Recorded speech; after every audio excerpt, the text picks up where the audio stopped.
Amigos, sejam bem-vindos a mais um encontro virtual do Centro Espírita Casa de Jesus. Nós estamos estudando o livro Vida Feliz, da autora espiritual Joana de Ângeles, psicografado pelo médium Divaldo Pereira Franco.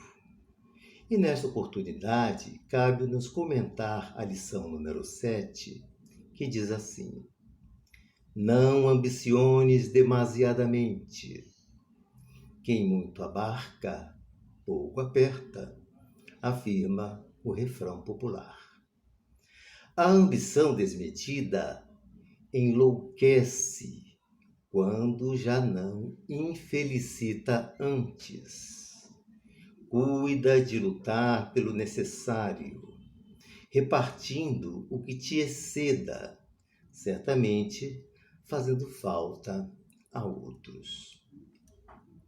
Como vimos, se trata de uma mensagem singela, simples, pequenina, mas que tem uma profundidade imensa do ponto de vista das consequências morais, das exortações e principalmente porque ela toca uma questão crucial, a questão mais crucial da história da humanidade.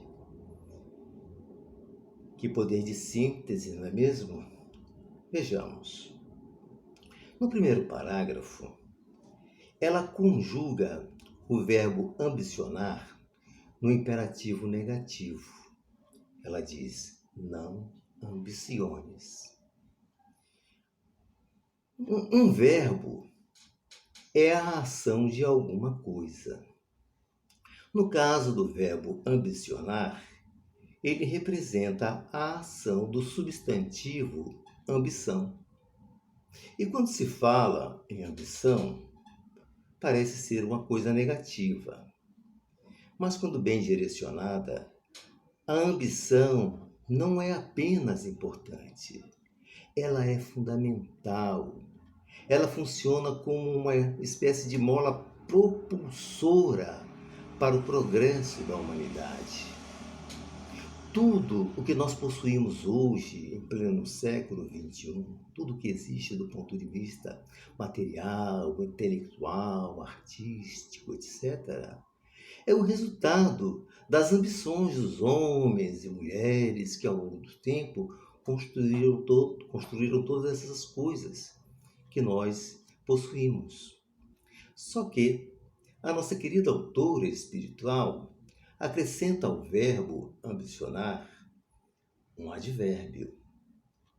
E os advérbios, eles têm por função dar a dimensão, a intensidade ao verbo.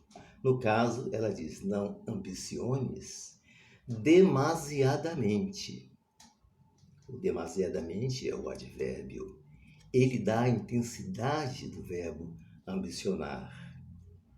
Poderia ser: não ambiciones pouco, não ambicione muito, não ambicione inutilmente, deleteriamente, etc. E aí, nesse advérbio, é que reside o perigo, como diz o refrão popular, um dos refrões populares. Prossigamos. Quem muito abarca, pouco aperta, afirma o adágio popular. Imaginemos uma pessoa que foi colhida por uma grande tempestade e foi arrastada por uma correnteza.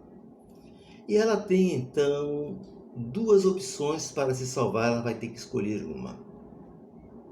Ela encontra à sua frente um grande pé de mamão e, do lado, um grande pé de manga.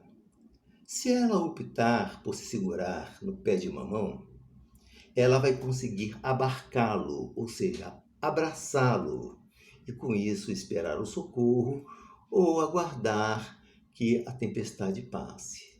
Mas se ela escolher o grande pé de manga, ela não vai ter como abraçá-lo. não vai ter força se a correnteza for muito forte, ela certamente será arrastada. É este um dos aspectos da questão da ambição excessiva. A ambição desmedida enlouquece quando já não infelicita antes. Não é nem preciso nós irmos muito lá atrás na história para citar casos dessa loucura que representa a ambição desmedida. As guerras que tanto enlutaram famílias, que mataram centenas de milhões de pessoas, as conquistas de exploração que foram responsáveis por homicídios, genocídios, a terrível mancha que ficou na história da humanidade com a escravidão, tudo resultado de ambições desmedidas. Mas tragamos para os dias atuais, que a mídia vem nos apresentando, homens e mulheres que alçaram cargos importantes, eletivos ou não, concursados ou não, e que tiveram tudo para fazer o melhor pelo povo, pela comunidade, pelos seus subordinados, mas encontraram tantas facilidades para se locupletarem que aí a ambição cresceu de forma doentia. E quanto mais eles se locupletavam, mais eles queriam devido a essas facilidades. E isto representa uma verdadeira loucura, porque depois, quando os casos vieram à tona, muitos deles foram arrancados dos seus cargos, foram presos, além de mancharem de maneira inequívoca as suas biografias, encheram de vergonha os seus familiares. E o que é mais grave, trouxeram grandes prejuízos para os seus eleitores, para os seus países, estados, municípios, quando poderiam hoje estar nos braços do povo, repletos de gratidão, de reconhecimento, até porque possuíam salários altos, que lhes permitiam possuir uma vida muito faustosa até.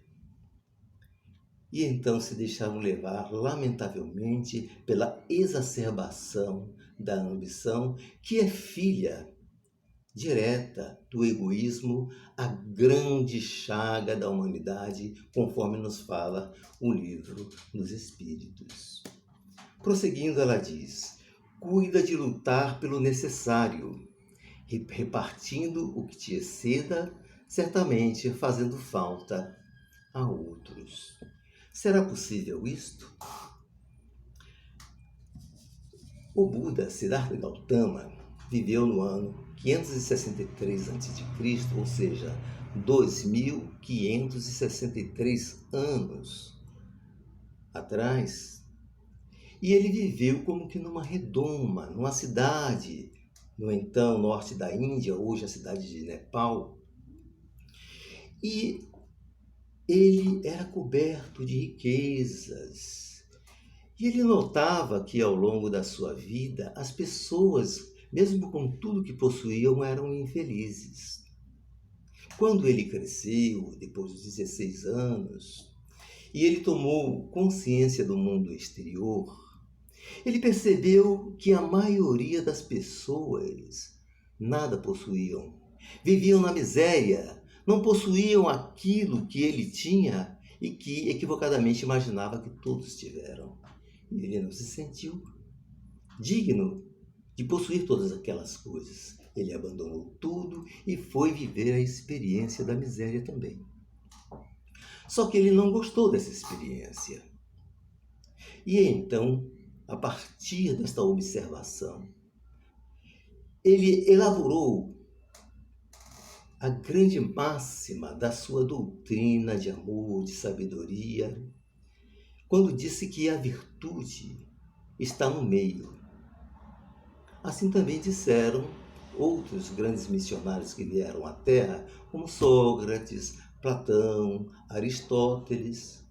Não que eles estivessem fazendo apologia à mediocridade, não é isto. É que eles combateram os extremismos, os radicalismos, que levam à exacerbação do egoísmo e da ambição. E nós temos, não só os exemplos do passado de despojamento, mas mesmo na época atual, nós vamos observar, por exemplo, nos Estados Unidos, exemplos maravilhosos de despojamento. Um exemplo desse está no bilionário Warren Buffett, que possui uma fortuna estimada em cerca de 44 bilhões de dólares. Ele deixou um testamento deixando 99,99% de toda a sua fortuna para as obras de assistência social, de caridade.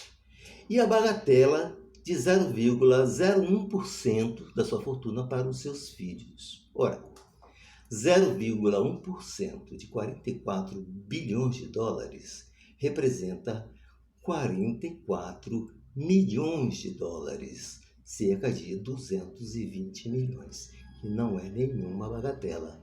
Se ele tivesse deixado 10% disso aí, cerca de 22 milhões de reais, ainda assim não seria nenhuma bagatela. Ninguém ia passar necessidade com 22 milhões de reais dividido em 5, 10 pessoas.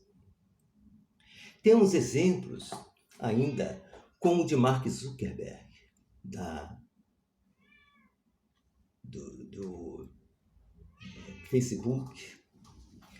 Temos o exemplo de Tim Fenney, o criador das Duty Free, que doou 100% de toda a sua fortuna. Exemplos maravilhosos como o do atual prefeito de Nova York, Michael Bloomberg, que também doou grande parte da sua fortuna. Isso tudo para nos inspirar, para nos mostrar que nós podemos doar alguma coisa para o nosso próximo. E Jesus diz que muito se pedirá a quem muito recebeu. E exemplos maravilhosos como este certamente inspiraram o músico, compositor espírita Luiz Pedro, que compôs a belíssima canção Tempos Novos, que vamos aqui declamar a sua letra para encerrar a nossa participação. Virão tempos novos para a humanidade, em que serão plenos a fraternidade, o bem, o perdão, e em todo lugar, todos juntos irão, como irmãos, transformar essa terra de agora em um mundo melhor, onde aquele que chora não caminhe tão só, onde a alma sofrida compreenda o sofrer, vendo em tudo na vida motivo para crescer. Depois das tormentas virão tempos novos, de luz, de esperanças, de paz entre os povos. E o mundo terá, como sempre se quis, no prazer de ajudar, a razão de ser feliz. De nós depende também que tudo se torne real, cultivando o bem e transformando o mal, repartindo o pão, compartilhando a paz, estendendo as mãos àqueles que sofrem mais. E assim virão os novos tempos de amor. Obrigado.